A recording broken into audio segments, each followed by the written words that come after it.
Um vírus é um agente infeccioso microscópico e um parasita intracelular obrigatório, já que, sendo desprovido de metabolismo próprio, necessita de utilizar o metabolismo das células do organismo que infecta para se poder reproduzir. Os vírus são muito mais pequenos que as bactérias e estas, ao contrário deles, possuem metabolismo próprio. São duas entidades biológicas absolutamente distintas, ao contrário do que muitos pensam. São um grupo biológico mais variado e são capazes de infectar todos os tipos de ser vivo e ocupar todos os cantos do mundo.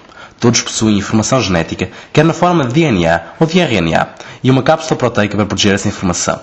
Alguns possuem também uma camada de gordura externa para mais proteção. Os vírus transmitem-se de muitíssimo variadas maneiras, sendo capazes de infectar todo o tipo de seres vivos, de bactérias a mamíferos. Por exemplo, nas plantas, os vírus transmitem-se por insectos que contactam a seiva da planta, como afídeos. No entanto, como o trabalho ensina mais sobre a influência dos vírus na ciência humana, exploramos os métodos de contágio de infecções víricas nos seres humanos. Os métodos de contágio dos vírus são, nos seres humanos, via aérea, característica dos vírus da gripe, transmitindo-se pelo ar; via sexual, transmitindo-se por contacto de fluidos sexuais, como no vírus da SIDA; via contactual, pela pele; via oral-fecal, pelas fezes e saliva e, claro, via sanguínea, pelo sangue. Os vírus têm uma variedíssima série de patologias, sendo capazes de infectar todos os sistemas do corpo humano, desde o cerebral ao intestinal. Algumas doenças provocadas por vírus são o ébola, a sida, a hepatite B e todas as formas de gripe. São classificados de acordo com dois sistemas, o taxonómico clássico e o Baltimore, que os classifica de acordo com a replicação da informação genética. Existem vírus de cadeias simples e duplas, de RNA ou DNA, e que usam intermediários ou de RNA ou de DNA na sua replicação. Os vírus, não possuindo metabolismo próprio, geram debate na comunidade científica acerca de serem ou não seres vivos. A sua história evolutiva é também conturbada.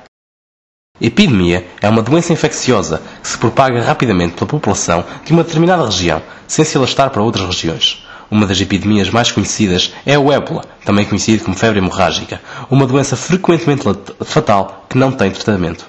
Devido à sua natureza letal, o ébola é considerado como uma potencial arma biológica, não sendo usado pelo facto de os infectados morrerem tão rapidamente que não chegam a contagiar outros. Ao contrário das epidemias, as pandemias não se limitam a uma única região, podendo alastrar-se por uma vasta área geográfica como um continente e, em casos extremos, pelo planeta. Contudo, para uma doença ser considerada uma pandemia, necessita também de ser infecciosa. Por exemplo, cancro é responsável por um grande número de mortes, mas não é uma pandemia, uma vez que não é contagioso. Ao longo da história da humanidade, existiram muitas pandemias como a peste bubónica, a peste negra, a varíola, a cólera e a tifo. O sarampo também é uma pandemia e, apesar de inofensivo para nós hoje em dia, devastou a civilização inca durante a invasão espanhola e provocou a morte de inúmeras populações que nunca antes tinham tido contacto com a doença. Outros exemplos de pandemias dos dias de hoje são a lepra, a malária, a sida e a gripe A. Atualmente, o tema gripe suína é comentado por todo o mundo. Esta gripe tem origem num vírus inicialmente encontrado em porcos e posteriormente transmitido aos humanos. Este vírus é atualmente catalogado como A ou H1N1. O vírus é transmitido de pessoa para pessoa e o papel do suíno na emergência desta nova estirpe de vírus encontra-se ainda sob investigação. Sabe-se, contudo, que não há qualquer risco de contaminação através da alimentação a partir de carnes suínas cozinhadas, uma vez que cozinhar este tipo de carnes a 71 graus Celsius destrói o vírus. A contaminação entre as pessoas dá-se da mesma forma que a gripe comum, isto é, por via aérea, ou contacto direto com o infectado, ou indireto com objetos contaminados.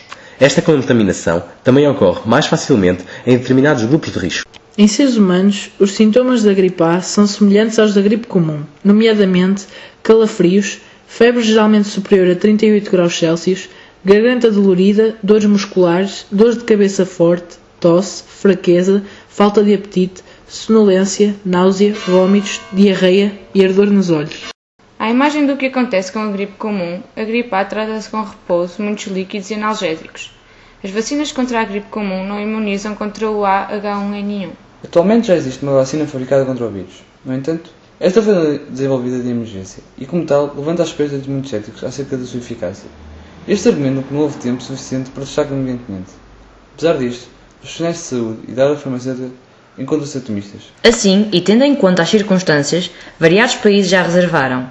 Contudo, é já de conhecimento geral que esta vacina não chegará a toda a população mundial, destinando-se especialmente aos grupos de risco.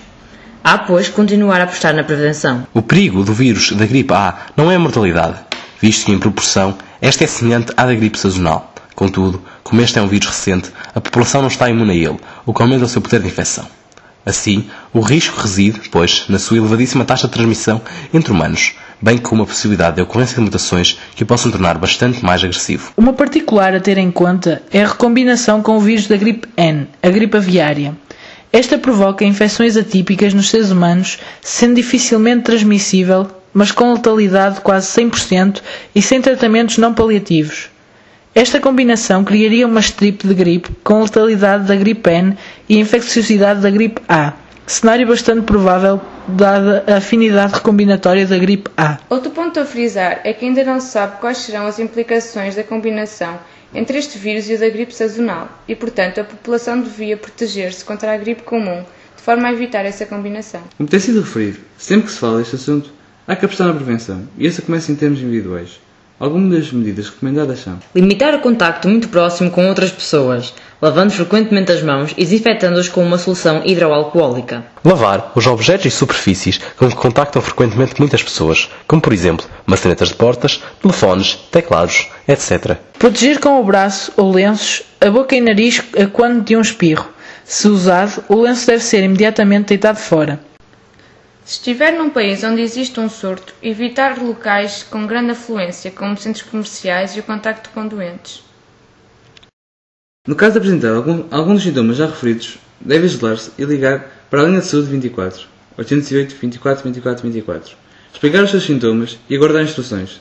Deve usar máscaras de proteção para não infectar pessoas próximas e deve manter os outros cuidados de prevenção. Todas estas medidas, e algumas mais, foram já postas em prática em todas as instituições públicas e outros estabelecimentos de trabalho e ou lazer, existindo até um plano de contingência.